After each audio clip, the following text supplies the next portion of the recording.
Hey everybody, I'm going to talk to you a little bit about the plant I posted about earlier today, and that is this one. If you saw the pictures, I had a couple pictures of it. This is a bunch right out of my garden, and it is called Blue Vervain. And I always say that this is one of my favorites, but this is also one of my favorites. As you can see, it has some like spires and some little purple flowers on it. This has gotten a little wilted because it had to sit in the house while I was making supper. But the plant itself is about 3 feet tall. You can see some of it behind me. There's I have some that got really tall this year that I transplanted over here, and then I have some that's a little bit smaller that's right in front of it, and this is what I cropped off of there. I really like Blue Vervain.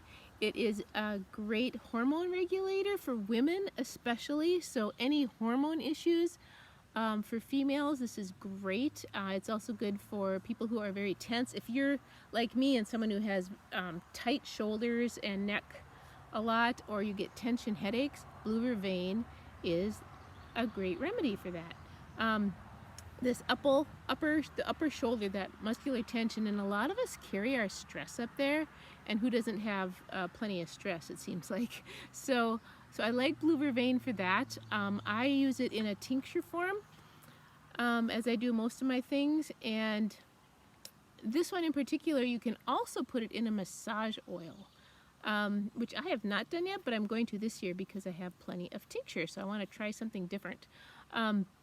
But Blue Vervain, the taste of it is extremely bitter. Like the tincture, I have not tasted the plant because I don't know if that's a good idea. But the tincture is a bitter taste. And I remember the first time I had it, it really made me pucker up. And the master herbalist told me, Tammy, you really need this, and that's why it's so bitter to you. So I do like Blue Vervain. It is great. It's also good for the liver, any liver disorders.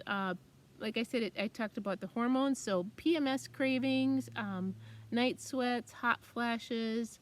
Again, the muscular strain that comes along with that is also a muscle relaxant. So lots of great things with Blue Vervain. You can find this. Friend and I were out looking for medicinal plants on Saturday, and this is everywhere. So you'll see it like in road ditches. You'll see it in meadows, in sunny areas. But you know, as far as if you decide you want to be someone who collects plants and makes medicines out of it, make sure that you're getting it from somewhere that is reliable and that you know hasn't been sprayed, because you don't want to expose your body to more chemicals than you need to. So that is Blue Vervain. It looks like a lot of other things that you'll see out there, but this is Blue Vervain, and so you'll see it a lot right now. This is its peak time. So check it out when you see it in the ditches or wherever. See if that's what you might think it'll be. You'll see the pointy leaves. I don't know if I showed you those. The leaves are like this, and then these will be standing up straight when they're not chopped off the plant, but it's still really pretty like this too. So also if this is a good one for people who are very intense and think that they can do the job better than anybody else. So if you know anybody with that type of personality, that this might be a good match for them also. So if you have any questions, post them below. If you have any experience using Blue Vervain, please share that also. Or if you know where you can find some and have seen some around, but make sure that it's a good source. All right, have a good night.